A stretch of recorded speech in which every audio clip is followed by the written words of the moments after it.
Kalingap, ito po, sa lumang bahay ni Diancy, dating bahay po nila. Dito po nagsimula ang IDSI. Sa bahay na maliit, may dagat. Dito nagsimula ang IDSI po. Dito nabuo ang IDSI. Sa bahay sa tabing dagat. Tapos, papayag ka ba na magtatapos sa malaking bahay? Hindi pwede. Oy, kuya! Kumusta? Ako, magagawang lambat. Ah, lambat? Ako,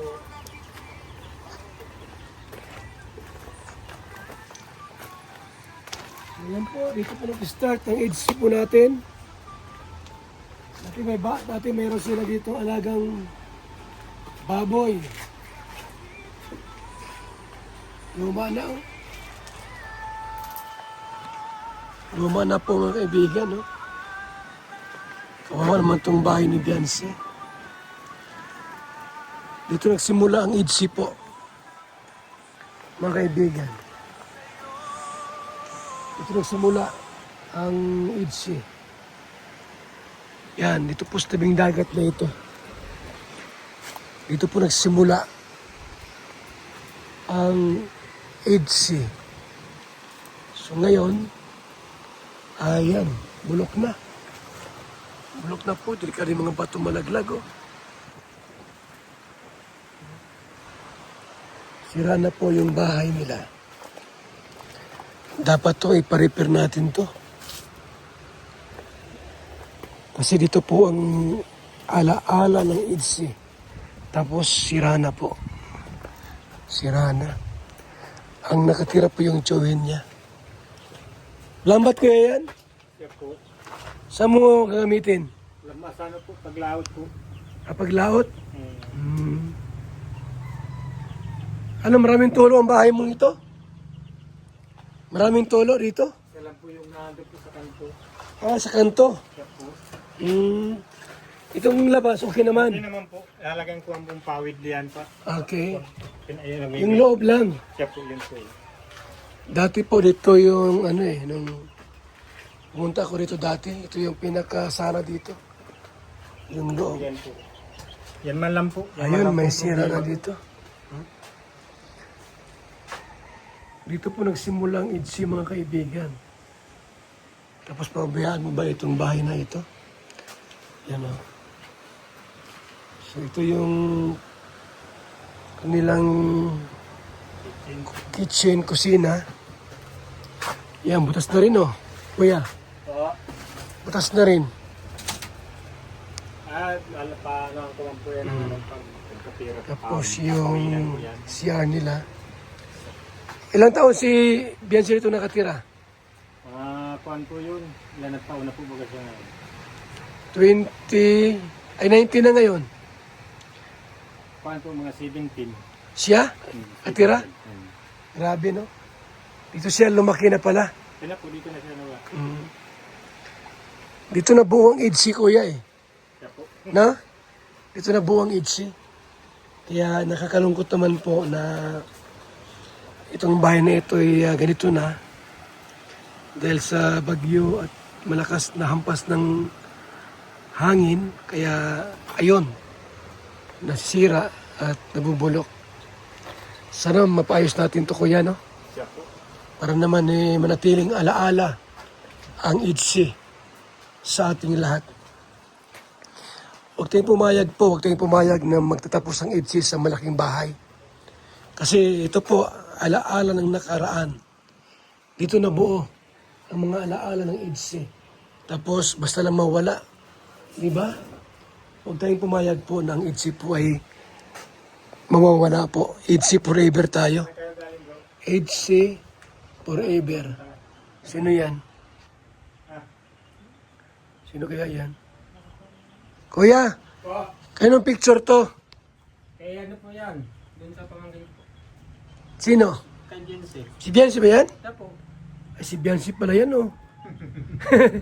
Mabuti hindi nawala. Yan lang po ang iniwan dito. Iniwan, oh. Yan po, ha? Ginawa na po yung ibang mga ganyan. So mga kaibigan, may iniwan si Biansing alaala rito. So yung kwarto na ito ay ayan. Medyo ano na rin po, bulok. Yan nga rin, kukunin na din yan. No? Ha? Kukunin na din yan, lumisang yan. Ilipat na doon. So yan po mga kaibigan. Yung alaala ng nakaraan. At dito po nabuo ang IDSI, mga kaibigan. Dito nabuo ang IDSI. Huwag tayong pumayag na magtatapos ang IDSI doon sa malaking bahay. Nakakalungkot naman. Diba? So, kuya, nasa asawa mo? Wala po. Wala na po kong asawa. 7 years na po. Si Mian pala ay nasa Hong Kong pa rin. Wala po. Walang asawa yon ngayon? Wala po. Saan ang bahay ni Mian? Yung pong kuhan po dun. Yung mga anak niya saan? Nandyan po. Marami? Dadalawang man na po. Isang lalaki sa babae. Malaki na? Malaki man ako. Mga ilang taon na? Yung isa, panganay, 17. Tapos yung isa, 15. Okay. Saan ka natutulog? Doon po. Saan? Doon po sa dulo. Adulo? Madumi po dyan. So dito po mga kaibigan, si Kuya po ay nagsarili dito. Dito po. Wala siyang ibang kasama. Yan ang kanyang higaan dito. So malungkot Kuya ang higaan mo rito ah. Malungkot. Talaga. Hindi pa rin gawa yung bahay mo Kuya. Sana ito ay mapaayos din po natin Kuya no? Yan po. May mga tumulong kahit paano. Mapalitan natin ang bubong yan. Kasi pag ito'y pinabayaan po, parang itsi rin pag pinabayaan mo. Pwedeng mawala at pwedeng maglaho. Sana po hindi mawala. At ito po yung simula ng itsi sa tabing dagat. Mga kaibigan. Itsi sa tabing dagat. At dito po lumaki si Biansi po. Dito nagkadalaga, nagkaisip, di ba? Si Biansi. Dito nag-grade 1, nag-elementary, dito rin po nag-high school, dyan sa Pambuhan. Mga kaibigan, si Biansi po siguro ganyan kalaki po lang dito niyan. O, ganyan si Biansi nung dati dito, palakad-lakad, patakbo-takbo rito, parang ganyan, no? Mga kalingap. So, pagpabalik tanaw, mga alaalang nakalipas at nakaraan. Parang si Biansi yun. Si Biansi noong maliit pa. Yan o. Parang si Biansi noong maliit pa po. Mga kalingap. Ganyan. Diba? Dito lumaki sa tabing dagat. Tabing dagat. So yung bahay po nila ngayon mga kaibigan, no? Sana may tumulong dito. Makabiling materialis. Sa akin na ang panday po. Sa akin na ang panday, no? Kung may tumulong dito po, ay mapagawa po natin yung mga dingding na yan. Pati bubong. Kasi pag ito po yung napabayaan po natin, eh baka tuluyang maglaho. At baka pag maglaho ito, wala nang idsi. Anong idsi? Maglalaho din na parang bula. Sana po ito ay muling balikan ni Biansi para masariwat maisip niya ang idsi. Alaala ng nakaraan. Dito nagsimula at nabuo ang idsi. Dito po nabuo ang Ido at Biansi Love Team at tinawag na IDSI.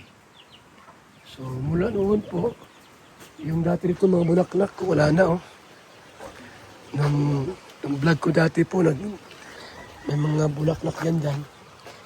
Nagdidilig si Biansi dyan ng mga bulaklak. Ngayon, wala na.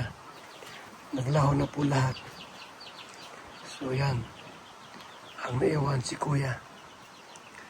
17 years si Biansi rito. Mga kalingap. At ngayon, lumipat siya ng bahay sa Taisang, doon sa malaking bahay po tayong pumayag na sa malaking bahay ay maglaho ng basta na lang ang EDC.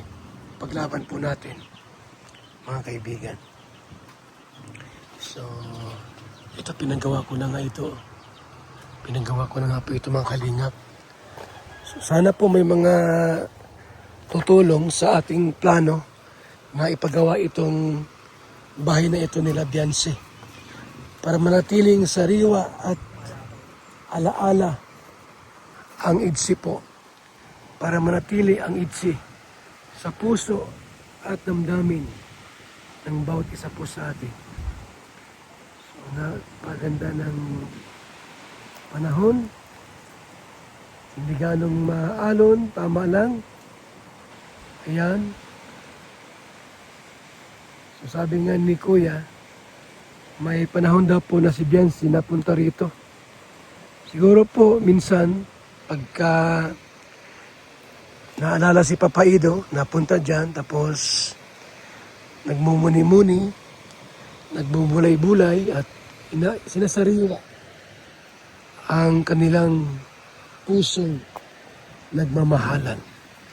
So, sabi ni Kuya, Kuya, ilang buwan nang wala si Biansi rito nagpunta?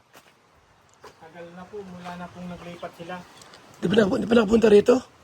Isang beses po nung may maulan, yung may bagyo, Pumunta siya dito. siya po. May ilang buwan na ngayon? Palagay ko po mga 3. Ganon. Baka isang araw, pupunta dito yan para makita yung bahay niya.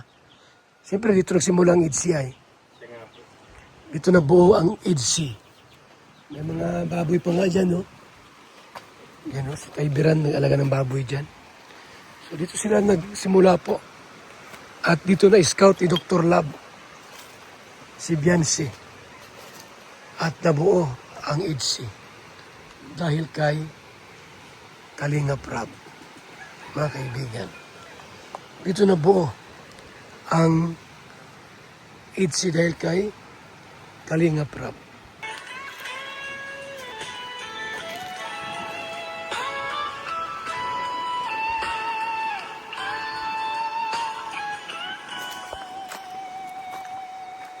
Sinong mag-aakala tayo'y aabot dito? Sa dami ng tao, ikaw ang itinadhana. Di natin pinlano, di natin inasahan. Ngunit sa bawat ngiti mo, puso ko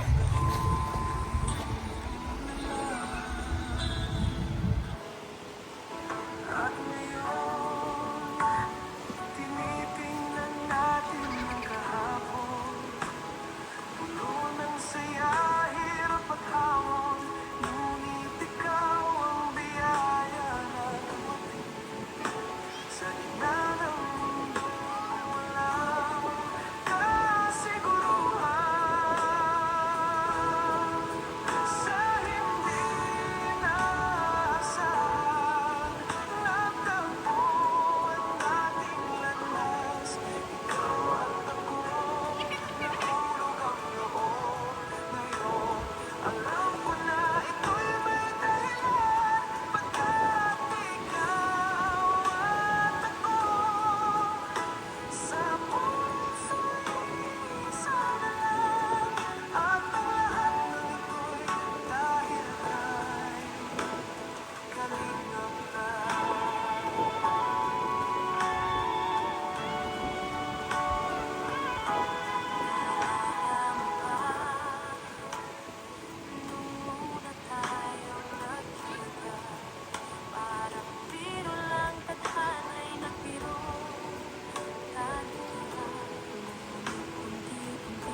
Kalingap Kape, napakasarap, nagpapagaling sa mga taong may sakit.